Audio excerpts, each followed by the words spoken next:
India versus Australia के बीच दोस्तों तीसरा ओडीआई मैच है। किस उसमें रोहित शर्मा का जगह मिलेगा नहीं मिलेगा, यह बहुत बड़ा सवाल आ रहा है। गौतम गंभीर कंफर्म कर दिया दोस्तों, रोहित शर्मा की जगह पे यशस्वी जायसवाल को खेलते नजर आए, क्योंकि रोहित शर्मा इसलिए नहीं दोस्तों, सेकेंड ओडीआई में इंडिया ने पूरी तरह से ओडीआई सीरीज हार चुका है। एक मौका जरूर यशस्वी जायसवाल को देना चाहिए ओडीआई फॉर्मेट में, क्योंकि पता है कि सीरीज ऑस्ट्रेलिया ने जीत लिया, कुछ फर्क पड़ता है, हारे जीते कुछ फर्क नहीं पड़ेगा, क्योंकि यशस्वी जायसवाल पहली बार आ रही दोस्तों लंबे समय के बाद। ओडीआई में एक ही 2 मैच खेला, उसके बाद नहीं खेला, और क्योंकि अभी लेटेस्ट अच्छी परफॉर्मेंस करते नजर आए थे यशस्वी जायसवाल टेस्ट फॉर्मेट में, इसलिए उसको जरूर मौका मिलना चाहिए थर्ड ओडीआई में। ये बहुत बड़ा सवाल अभी भी अजीत अगरकर, गौतम गंभीर और सुमन गिल के बीच जरूर डिस्कस होता होगा दोस्तों, क्योंकि लास्ट टेस्ट मैच में जिस तरह तबाही मचाया गया था साउथ ये वेस्टइंडीज़ के खिलाफ, इसे पता चलता है कि एक मौका ऑस्ट्रेलिया की सरजमीन पे यशस्वी जायसवाल को थर्ड यानी तीसरा ओडीआई में मौका बहुत जरूरी मिलना चाहिए। जिस तरह से उसकी परफॉर्मेंस लास्ट कुछ दिनों में रहा है,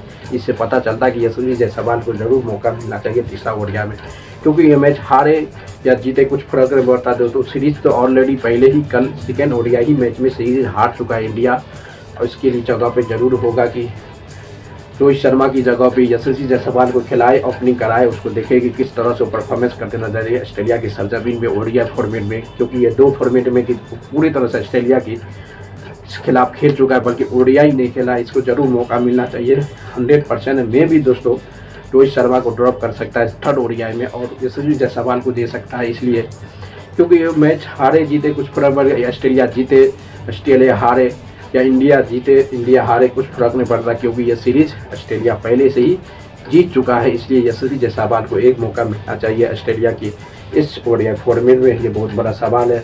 जिस तरह से सेकेंड ओडीआई में दोस्तों सबसे खराबी इंडिया का परफॉर्मेंस रहा, बॉलिंग सबसे खराब रहा इंडिया, इसलिए मैच इस सेकेंड ओडीआई ने मैच इंडिया हारा। लगभग में चार ओलंडर के साथ खेलते रहते, कोई ओलंडर अच्छी परफॉर्मेंस बैटिंग में नहीं करे, बैटिंग में भी नहीं किया अच्छा रन, न बॉलिंग में भी अच्छा करे। जैसे कि एक ही बॉलिंग किया, ये अक्षर पटेल 40 रन बना, सब के सब 3 जो ऑलराउंडर था सबका फॉलो हुआ है।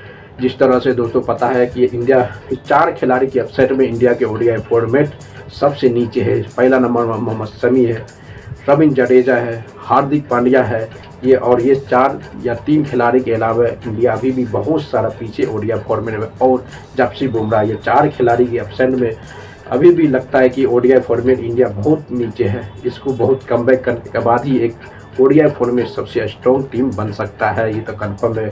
जिस तरह से दोस्तों 4 खिलाड़ी को खिला रहा है, अक्षर पटेल पूरी तरह से फॉलो हुआ है, बॉलिंग में नहीं बैटिंग में 40 रन बना के आउट गया। उसके बाद नीतीश रेड्डी, उसकी इतनी सभी के सभी खिलाड़ी नीतीश हुआ ना भाई, नीतीश रेड्डी को बॉलिंग में तो बैटिंग में तो फॉलो हुआ, बॉलिंग में सबसे ज़्यादा धुलाया तो नीतीश रेड्डी को धराया, और तीसरा पर आता वाशिंगटन सुंदर। बैटिंग में भी कुछ नहीं कर पाया दोस्तों, बैटिंग में पूरे के पूरे फ्लॉप रहा, ये भी कुछ नहीं कर पाया, ना बॉलिंग में भी कुछ करा, कैच भी में भी अंदाज अच्छी ड्रॉप किया नहीं हुआ। ये 3 खिलाड़ी को 100% इंडिया ओडीआई फॉर्मेट से ड्रॉप होगा। जब इंडिया के 4 धुरंधार खिलाड़ी कमबैक होगा, तभी वो इंडिया ओडीआई फॉर्मेट सबसे बेहतरीन टीम माना जाएगा। जिस तरह से दोस्तों पता है मोहम्मद शमी जिस तरह से ओडीआई फॉर्मेट में उसको कमबैक करना बहुत लाजमी है।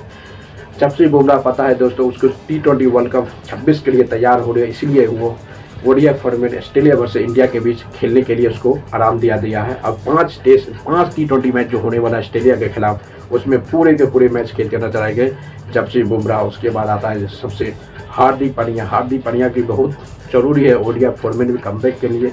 उसके अलावा ओडीआई फॉर्मेट में इंडिया सबसे नीचे सबसे कमजोरी माना जा सकता है। जिस तरह से ओडीआई फॉर्मेट में हार्दिक पांड्या की ऑलराउंडर है दोस्तों, बॉलिंग बैटिंग हर पोजीशन में फिट रहता है। उसका कुछ इस 2025 के सेमीफाइनल यानी फाइनल के रेस से पहले उसको चोट लग गया था, जो इसलिए फाइनल में भी नहीं खेला था।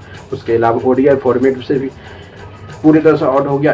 5 T20 फॉर्मेट जो होगा ऑस्ट्रेलिया वर्सेस इंडिया, उसमें भी पूरी तरह से ऑफिशियल बाहर होगा। एक फॉर्मेट इसलिए आप देखना पड़ेगा साउथ अफ्रीका के बीच जो होने वाला है ओडीआई फॉर्मेट, उसमें मैं भी हार्दिक पांड्या कंसीडर करेंगे, क्योंकि चोट के वापस आएंगे 100% कंफर्म करेंगे दोस्तों। इसलिए सबसे बड़ी है कि अब उसके बाद एक रविंद्र जडेजा को भी ओडीआई फॉर्मेट में कमबैक करना, क्योंकि T20 फॉर्मेट में भी वो भी रिटायरमेंट ले लिया। ओडीआई फॉर्मेट ये 4 खिलाड़ी के अलावा इंडिया बहुत नीचे है, सबसे कमजोर टीम माना जाता है ओडीआई फॉर्मेट अभी भी परसेंट में। जिस तरह से दोस्तों 3 खिलाड़ी जो था 3 से 4 ऑलराउंडर पूरी तरह से फ्लॉप नजर आए। जो अक्षर पटेल या नीतीश रेड्डी और वाशिंगटन सुंदर, इसका कोई भी वजूद नहीं था सेकेंड ओडीआई में न फर्स्ट ओडीआई में। पता चलता है दोस्तों, इसको जरूरी है रिप्लेसमेंट करने के बाद ये 4 खिलाड़ी को कमबैक करना चाहिए। ये बहुत जरूरी है। इंडिया से लाइक करो, शेयर करो, कमेंट कर दे।